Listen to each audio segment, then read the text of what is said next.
I thought escaping my wife's abuse would save me, but the lies she spread after being imprisoned shattered what little I had left of my life. I used to believe in happy endings, at least in some form, like a resolution or a moment of peace after the storm. But now, I'm not so sure. Last year, I ended my marriage to the woman I thought I'd spend the rest of my life with. She wasn't just my wife. For over a decade, she was the axis around which my entire world revolved.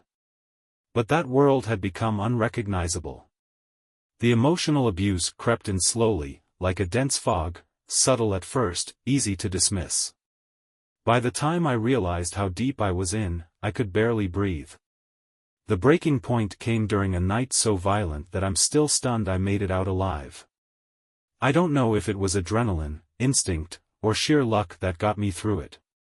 What I do know is she didn't stop, not until I left for good. Now she's serving a 5-year sentence. You'd think that would have brought me some peace. For a while, it did. The weight lifted, I could breathe again. The divorce was finalized, and I thought that chapter of my life was over. I believed freedom would follow. But I wasn't prepared for the silence that came afterward. For months now, that silence has been growing, louder and heavier with each passing day. Therapy has helped me piece together how things unraveled, how her manipulation wore me down long before the abuse escalated. I can see the patterns clearly now, the red flags I overlooked. But understanding doesn't erase the damage. These days, I feel like a shadow of who I used to be, going through the motions without really living. People call me resilient. My colleagues tell me I'm doing great at work. But inside, I feel completely disconnected. The passion I once had for my career, for learning, for life, it's gone. I'm just counting the hours until I can sleep, only to wake up and do it all over again. I don't know how to find my way back, or if the person I was even exists anymore. If you've ever felt like this, like the trauma you've endured has taken something vital from you, might understand. Maybe you found a way forward. Maybe you can help me. Because right now, I'm desperate to feel alive again. Update 1. When I wrote my first post, I thought I'd hit rock bottom. But it turns out, rock bottom has layers. Over the past couple of weeks, I've been sitting with the overwhelming sadness, trying to make sense of it. Therapy has helped me see why I feel this way, but knowing the reasons doesn't make the weight any easier to carry. I've realized that leaving an abusive relationship isn't the end, it's the beginning of a long, grueling process. Walking away doesn't instantly end the pain. It's more like escaping a burning building, only to discover you've been inhaling smoke for years. I spent so long just trying to survive that I forgot what it felt like to actually live. Now that I'm out of survival mode, there's this immense emptiness I can't seem to fill. My identity was so tied to her, to the chaos of our life together, that without it, I feel completely lost. Some days, I replay the good times we had, not because I want to romanticize her or the relationship, but because it's hard to reconcile the person who made me laugh until I cried with the person who made me fear for my life. I can't stop asking myself, did I fail her? Did I fail myself? I know, logically, that her behavior wasn't my fault. But emotionally, there's a constant guilt gnawing at me, whispering that I should have done something differently, left sooner, protected myself better. Deep down, I know the truth, she didn't want help. She wanted control. And when I stopped giving her that control, she became dangerous. The physical wounds have long since healed, but the emotional scars remain. Every time I try to connect with someone, whether a coworker, a friend, or even just a stranger, I feel an invisible wall holding me back.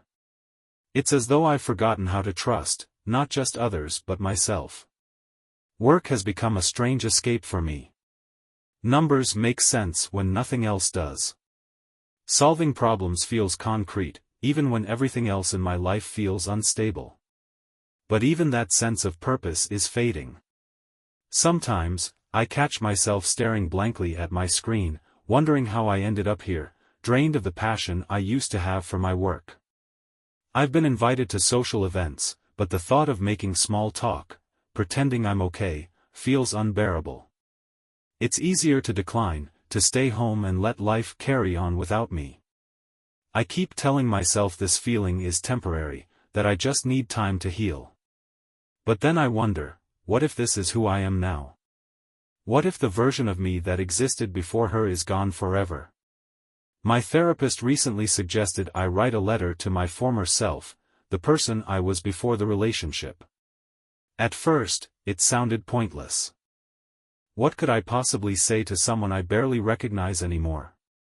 But I decided to give it a try, and it was one of the hardest things I've ever done. I stared at the blank page for hours, unable to find the words. Finally, I wrote.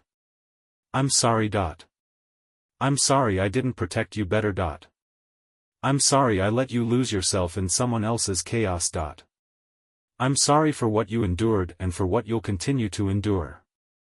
But I promise, I'm going to figure out how to make things right.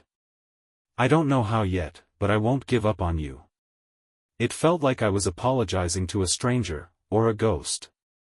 But it also reminded me that I still owe myself something, a future, a chance to heal, and to rediscover who I was before everything fell apart. I've thought about dating again, but the idea terrifies me, not because I miss her, but because I'm afraid of making the same mistakes. What if I ignore the signs again? What if I attract someone just as toxic? At the same time, I feel so alone. I want to feel a connection, to experience that spark of intimacy. But how do you let someone in when you're still piecing yourself back together? Friends have suggested dating apps, but the thought of creating a profile feels exhausting.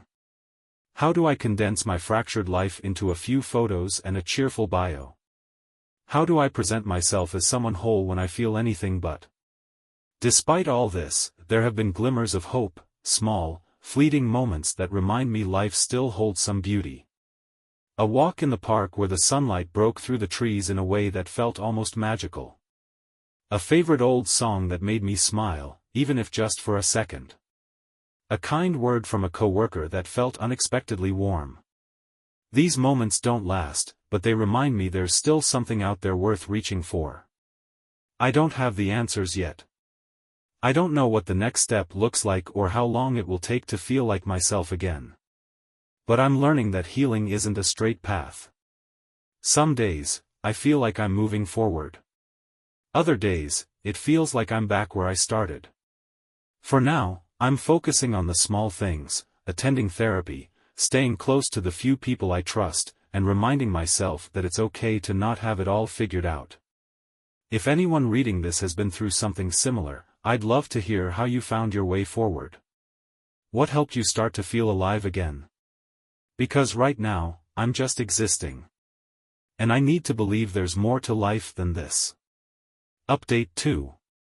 It's strange how pain can catch you off guard.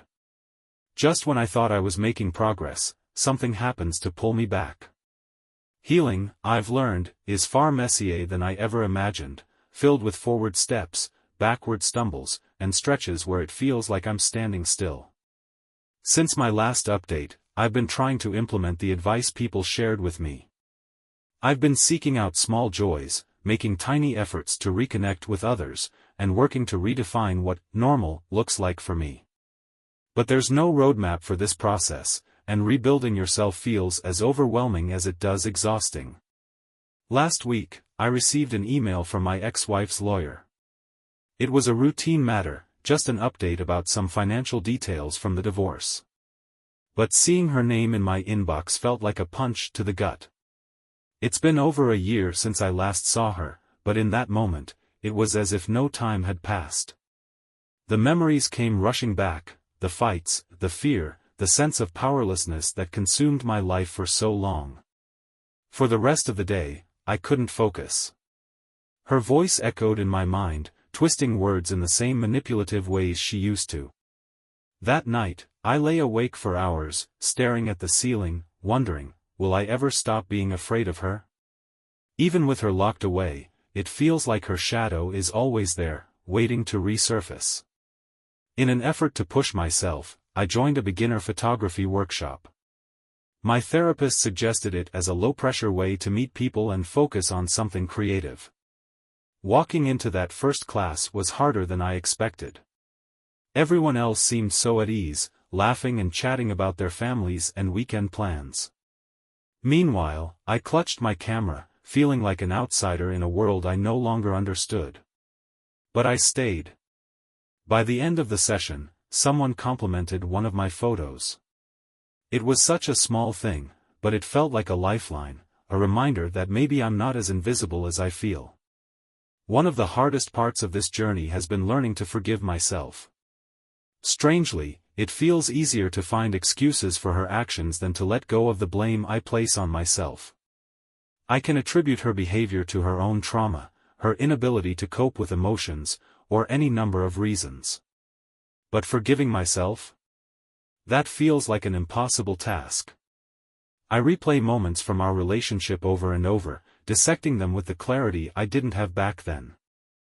I ask myself if I should have left sooner, if I missed signs that were right in front of me, or if staying as long as I did somehow enabled her behavior.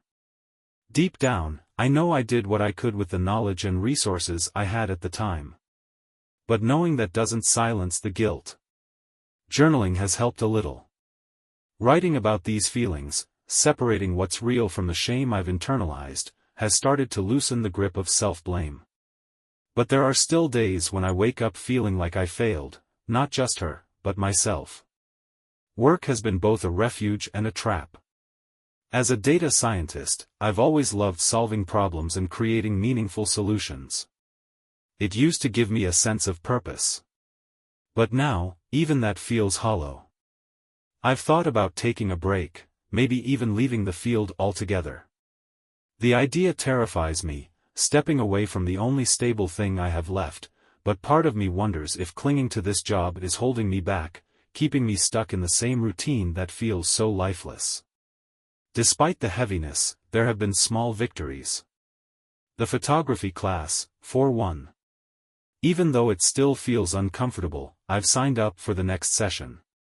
There's something soothing about looking at the world through a lens, breaking it into manageable fragments instead of facing the overwhelming whole. I've also started going for early morning walks. The crisp air and the stillness before the world wakes up bring a strange kind of comfort. In those moments, I feel like I'm part of something bigger, as though the universe might still have some order in its chaos. I wish I could end this update with some grand epiphany or breakthrough, but the truth is, I'm still finding my way. Healing isn't linear.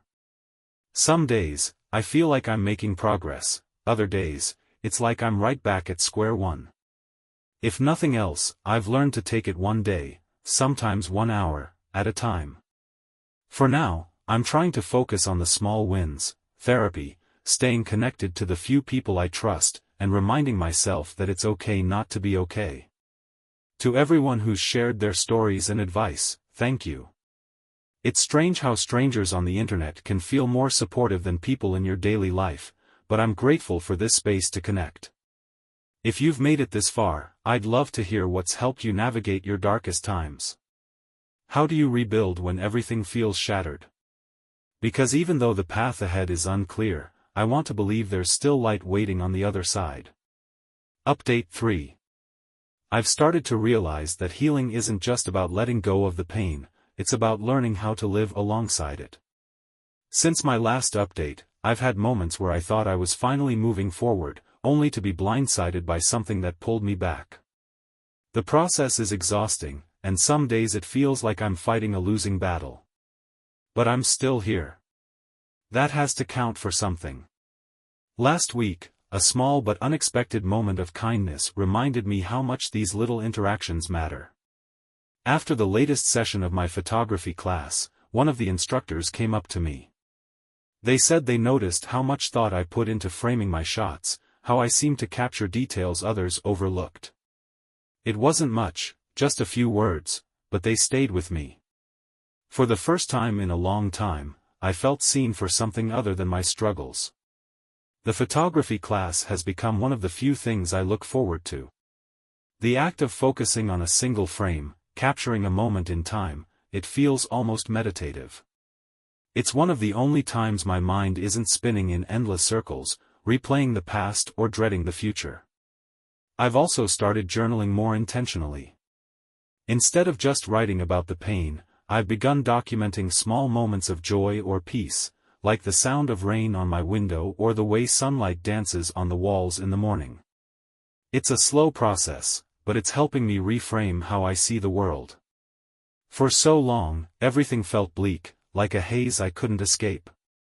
Now, I'm learning to look for those glimmers of light, even if they're faint. Work remains a challenge. I've come to realize that while it provides structure, it no longer brings me the fulfillment it once did. I've started exploring other possibilities, though the idea of change still scares me.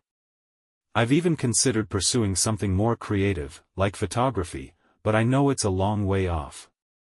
For now, I'm giving myself permission to dream, even if those dreams feel fragile. I wish I could say I've figured it all out, that I've found the magic formula for rebuilding a life after so much destruction. But the truth is, I'm still in the thick of it. What I can say is that I've learned to be gentler with myself, to stop expecting perfection in a process as messy as healing. If you're reading this and you're struggling too, I want you to know that it's okay to take things slowly. It's okay to feel lost, to stumble, to not have all the answers. Sometimes, just continuing to move forward, even if it feels like you're crawling, is an act of courage. To everyone who's reached out, thank you. Your words and support mean more than I can say. If you found something that's helped you rebuild, I'd love to hear it. Because even though I'm still searching for that light, I'm starting to believe it's out there. Thank you for watching the video. Subscribe and turn on notifications to be the first to have radish and real stories with you. Have a great day.